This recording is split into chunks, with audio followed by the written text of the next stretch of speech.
By the time his rivals realized what had happened, it was already too late to stop him.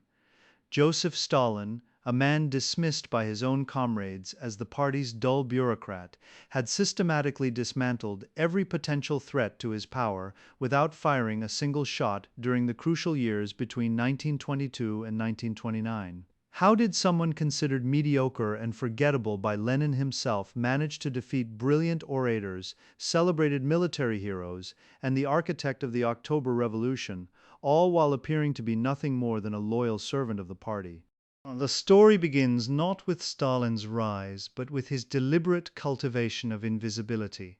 While Leon Trotsky commanded the Red Army and delivered electrifying speeches to crowds of thousands, while Grigory Zinoviev ran Petrograd as his personal fiefdom and Lev Kamenev dominated Moscow, Stalin accepted a position that every other Bolshevik leader considered beneath them. In April 1922, he became General Secretary of the Communist Party, a role his colleagues viewed as clerical, administrative, tedious.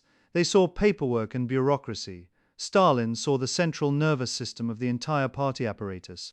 The position gave him something no amount of charisma could provide: control over personnel files, the power to appoint regional secretaries, and access to every communication flowing through party channels.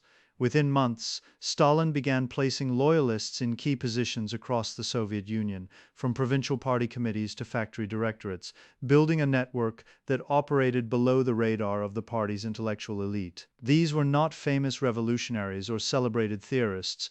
They were practical men who owed their careers entirely to Stalin's patronage, men who understood that their futures depended on his continued favor. While Trotsky debated the finer points of permanent revolution, and Zinoviev cultivated his image as Lenin's closest disciple, Stalin was quietly constructing a machine that would prove far more powerful than ideas or personal magnetism.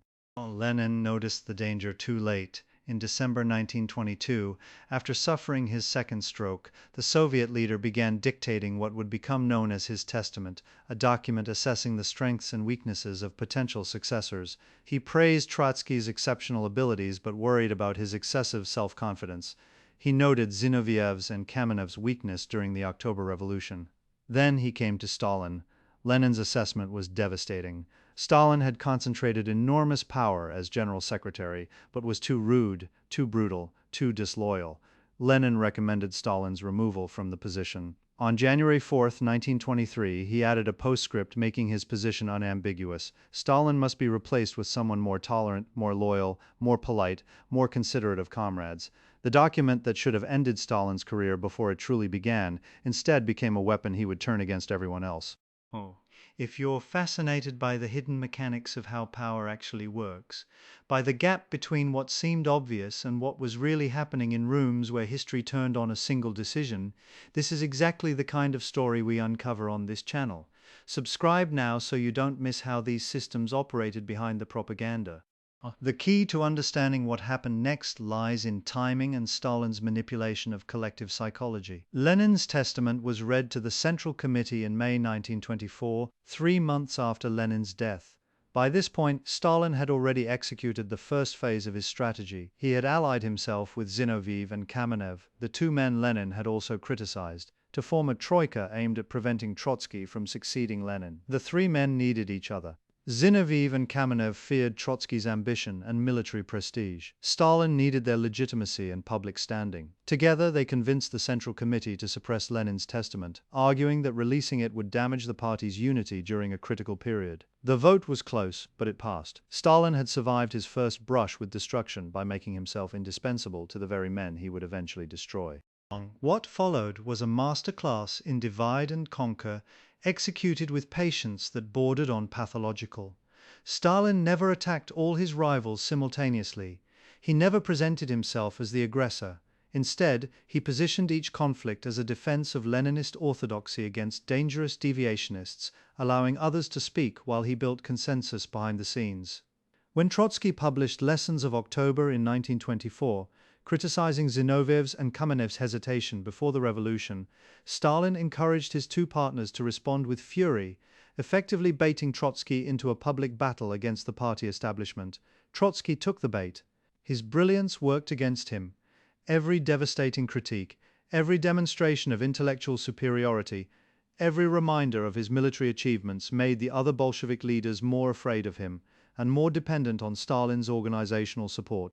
The genius of Stalin's approach was that he never argued from theory when he could argue from procedure. In October 1926, when the conflict between the Troika and Trotsky had evolved into a battle between Stalin and the united opposition of Trotsky, Zinoviev, and Kamenev, now allied together in desperation, Stalin did not defeat them through superior arguments about industrialization or permanent revolution. He defeated them by controlling the meetings. Opposition members found themselves scheduled to speak at 2 in the morning, when most delegates had gone to bed. Their supporters were denied credentials to party conferences. Regional delegations packed with Stalin's appointees received preferential seating and speaking time. When opposition members tried to take their case to factory workers, they were shouted down by organized groups who had been coached in advance. The appearance of democratic debate was maintained while the substance was systematically hollowed out. Trotsky's final confrontation with Stalin occurred on November 7, 1927, the 10th anniversary of the Bolshevik Revolution, when opposition supporters attempted to hold unauthorized demonstrations in Moscow and Leningrad. They were quickly dispersed. Within days, Trotsky and Zinoviev were expelled from the party. Kamenev followed shortly after.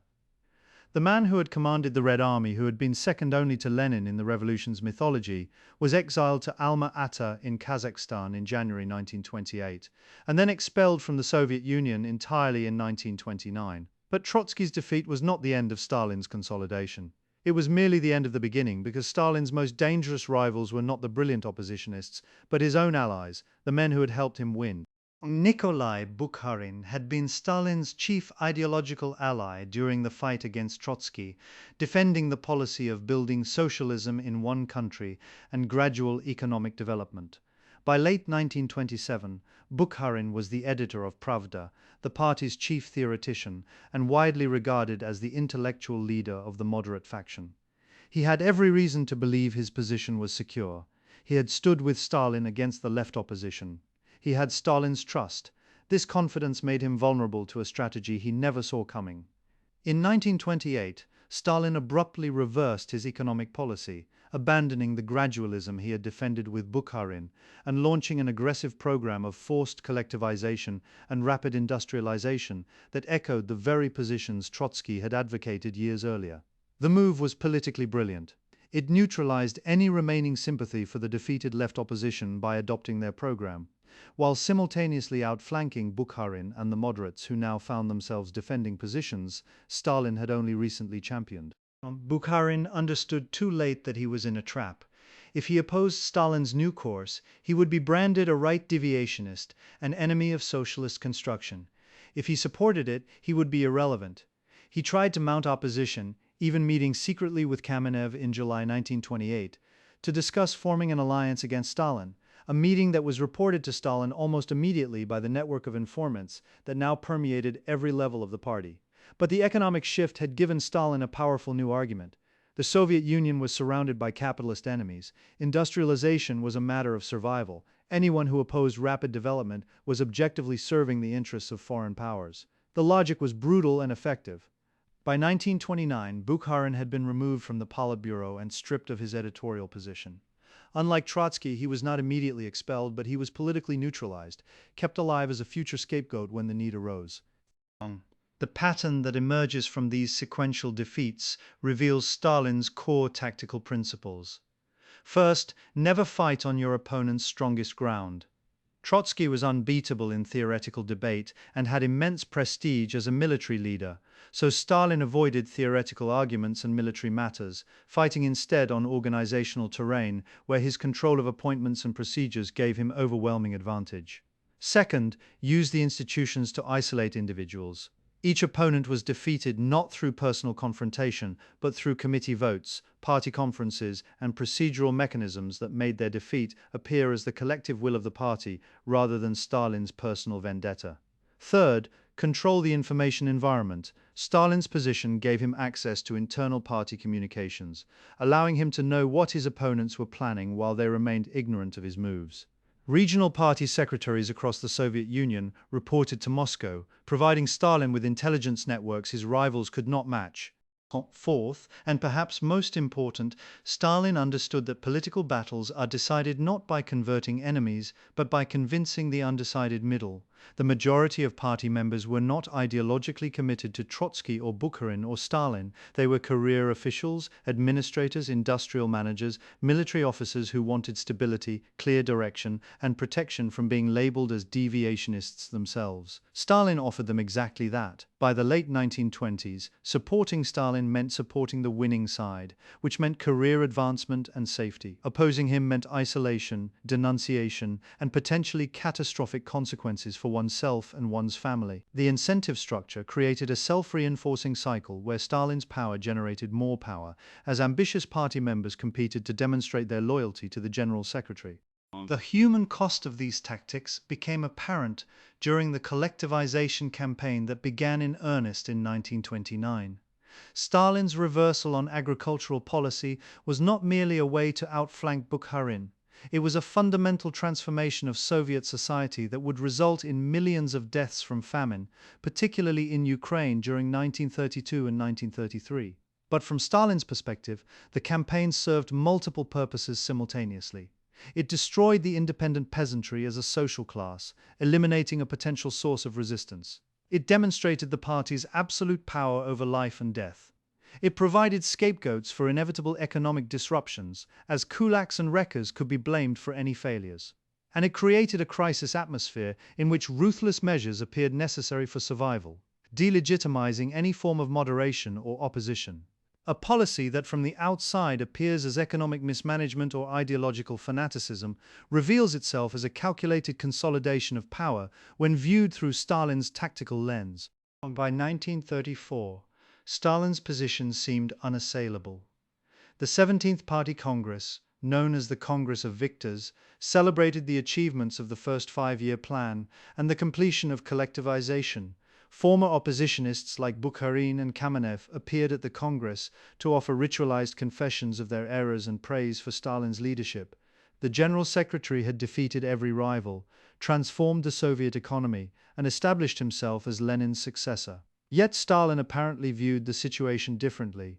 According to evidence that emerged decades later, when votes were counted for Central Committee membership, Stalin received the fewest votes of any candidate, with roughly 300 delegates voting against him, compared to 3 or 4 against most other candidates. The vote was secret. The results were never officially announced, but Stalin knew, and within 4 years, more than half the delegates to that Congress would be arrested and executed. The Great Terror of 1936 to 1938 is often portrayed as madness, paranoia run amok, a system devouring itself. This interpretation misunderstands Stalin's rationality. The terror was not a deviation from his tactics, but their logical culmination. Every previous victory had been limited by the need to work within party structures, to build coalitions, to maintain the appearance of collective leadership. The terror demolished those constraints. It was not aimed primarily at genuine threats to Stalin's power, which no longer existed, but at eliminating any possibility of future threats by destroying the old Bolshevik elite as a class, replacing them with a new generation that owed everything to Stalin personally and had no independent revolutionary credentials or prestige. When Zinoviev and Kamenev were tried and executed in 1936, when Bukharin followed in 1938, these were not desperate measures against resurgent opposition. They were the elimination of men who, though politically defeated and personally broken, still remembered a time before Stalin, still possessed historical authority that might someday be used against him. The military purge of 1937 followed the same logic. Marshal Mikhail Tukhachevsky and thousands of senior Red Army officers were arrested and executed on fabricated charges of collaboration with Germany and Japan. From a conventional strategic perspective, this was insanity, gutting the military leadership on the eve of World War II. From Stalin's perspective, it was essential. The Red Army was the one institution with the physical means to remove him from power. Its officer corps included veterans of the Civil War with independent prestige and personal networks. They had to be replaced with officers whose entire careers occurred under Stalin's rule, men whose loyalty was to him personally rather than to abstract notions of revolutionary tradition. The cost in military effectiveness was obvious and immense, contributing to catastrophic Soviet defeats in 1941. But Stalin survived, which was the only metric by which he measured success. The Nazi-Soviet Pact of August 1939 demonstrated Stalin's tactical flexibility on the international stage. After years of denouncing fascism and supporting anti-fascist alliances, Stalin signed a non-aggression treaty with Hitler that included secret protocols dividing Eastern Europe into German and Soviet spheres of influence. Western communists were horrified. The ideological gymnastics required to justify the agreement seemed to expose Soviet foreign policy as cynical power politics. But Stalin had outmaneuvered Britain and France, who had been negotiating with Moscow while simultaneously pursuing their own accommodation with Hitler. He had bought time to prepare for a war he knew was inevitable. He had secured territory in Poland, the Baltic states, and Romania. And he had turned the tables on Western powers who had hoped to direct Hitler's aggression eastward. Whether the pact was strategically wise is debatable, given Stalin's subsequent refusal to believe intelligence warnings of Germany's invasion plans in 1941. But tactically, it was characteristic Stalin, betraying ideological commitments when power considerations demanded it, operating from assumptions of universal bad faith that made any alliance purely transactional. The Nazi invasion in June 1941 represented the greatest crisis of Stalin's rule and the one moment when his system nearly collapsed. His purge of military leadership, his refusal to heed warnings from Soviet intelligence and even from Churchill, his insistence that Hitler would not attack, all contributed to catastrophic initial defeats. Stalin reportedly suffered a breakdown in the first days of the invasion, withdrawing to his dacha in a state of shock or depression. When Politburo members arrived on June 30th, he allegedly believed they had come to arrest him. Instead, they needed him to take charge. The moment crystallizes the transformation Stalin had achieved. He had made himself so central to the system that even his colleagues who feared and hated him could not conceive of functioning without him. He returned to Moscow and assumed direct control of the war effort as chairman of the State Defense Committee, a position combining all military and civilian authority. Stalin's wartime leadership combined brutal pragmatism with tactical innovation. He rehabilitated the Orthodox Church to mobilize Russian nationalism. He brought surviving military professionals like Georgy Zhukov to the forefront, giving them operational latitude while maintaining political control through commissars and the NKVD. He executed generals who failed, but he also promoted talented commanders regardless of their political backgrounds. He signed the Lend-Lease agreements with the United States and Britain while preparing for post-war confrontation with his allies. At the Tehran, Yalta, and Potsdam conferences, he outmaneuvered Roosevelt and Churchill, securing Soviet domination of Eastern Europe by presenting it as a defensive necessity, while Western leaders worried about maintaining the alliance. Churchill later reflected that he had gone to Yalta hoping to save Poland, only to realize that Stalin had already won it through facts on the ground established by the Red Army's advance. The Cold War became Stalin's final theater of tactical maneuvering. The Berlin blockade of 1948, the Soviet atomic bomb test in 1949, the sanctioning of North Korea's invasion of South Korea in 1950, all demonstrated Stalin's willingness to probe for weaknesses while avoiding direct confrontation with the United States. The same man who had operated through bureaucratic manipulation in the 1920s now operated through proxy conflicts and nuclear brinkmanship. His creation of a buffer zone of satellite states in Eastern Europe combined strategic depth with ideological expansion, but the tactics of control were familiar, installing loyal local communists, using secret police to eliminate opposition, creating institutional structures that made resistance practically impossible. By the time Stalin died in March 1953, he had ruled the Soviet Union for nearly 3 decades, survived a world war that killed tens of millions of his citizens, and established the USSR as a superpower. He had also created a system so identified with his personal rule that his successors spent years trying to figure out how to govern without either continuing his methods or completely repudiating the legitimacy of the state he built. The question of whether Stalin was mad or brilliant, monster or strategist, poses a false choice. He was a man who understood power with terrible clarity and pursued it with absolute focus, deploying tactical principles that were as effective as they were amoral. This channel exists because viewers like you believe this history matters and want to support independent research into how these systems actually worked. If you found this valuable, there's a Ko-fi link in the description where you can help keep this work going. What Stalin understood, and his rivals failed to grasp, was that in a revolutionary state, formal positions mattered less than informal control. that ideological consistency mattered less than organizational leverage, and that being underestimated was a weapon rather than an insult. He won not by being the smartest person in the room, but by controlling who got into the room, what they discussed, and what happened to them afterward. The tactics that outsmarted everyone were not secrets. They were visible to anyone willing to watch what he did rather than what he said. That his opponents failed to recognize the pattern until it was too late is not evidence of Stalin's genius, but of a more disturbing truth about how power operates. We tend to see what we expect to see, and by the time we notice what is actually happening, the game is already over.